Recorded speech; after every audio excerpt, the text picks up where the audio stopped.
عنا الاستيطان، كيفاش جيبوا لنا شعب وباش تحطوه في الشعب، وكيفاش هكايا تعملوا لنا، وكيفاش المهاجرين غير نظاميين، وكيفاش اتفاقيه مع ميلوني، وميلوني ماشيه جايه على تونس تقش عليها دارهم، وميلوني تحكي باسمنا، وميلوني ماشيه تتوسط لنا. كيفاش يا سيد الرئيس هكا توا؟ كيفاش؟ اش تحبوا انتوما؟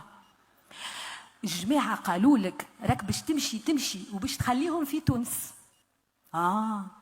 قالوا لك زاده راك باش تعمل لهم مقاوي كان عجبك، وقالوا لك راك باش تسخر الحرس البحري باش يشد المهاجرين كي بداو ماشيين لايطاليا، يعرض لهم في الثنيه اللي غرق واللي وصل يجيبوا لتونس.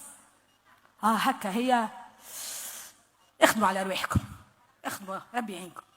ايها الشعب، ايها المواطنون، ارفضوا الاستيطان، ولن تكون تونس حارسا للحدود، ولن نقبل بالاتفاقيات. ويمشي يصحح الاتفاقيه، ويمشي يحضر في مؤتمر الهجره، وميلوني تضحك من هنا لهنا، والجماعه فرحانين به يهزوا فيه هكا على طبق الورد. اسمع اللي ما سمعتش، عملنا اتفاقيه مع تونس.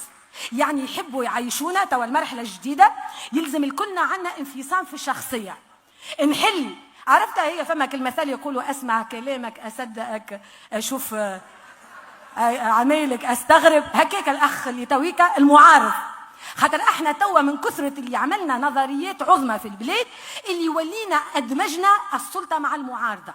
اليوم ما تستحقوش معارضه، انتم تتسميوا مشوشين، انتم تتسميوا خونه، انتم تتسميوا قاعدين تحطوا في العصا في العجله، انتم قاعدين تتسميوا يلزم نحاربوكم ويلزم.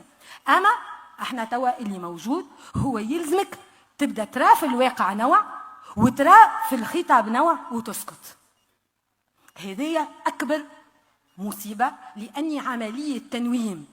مش ببلاش لو غرسونك الاكاديميات نتاع الارشاد النفسي وابراهيم الفقيه وطارق سويدان وكل المتحايلين، ليه؟ باش الشعب التونسي يولي هكاكا، ايش ما جاي ينوموا، ايش ما جاي يخدروا ويعملوا له خطاب تخديري. اليوم احنا نعيشوا في واقع، والخطاب الرسمي في واقع اخر.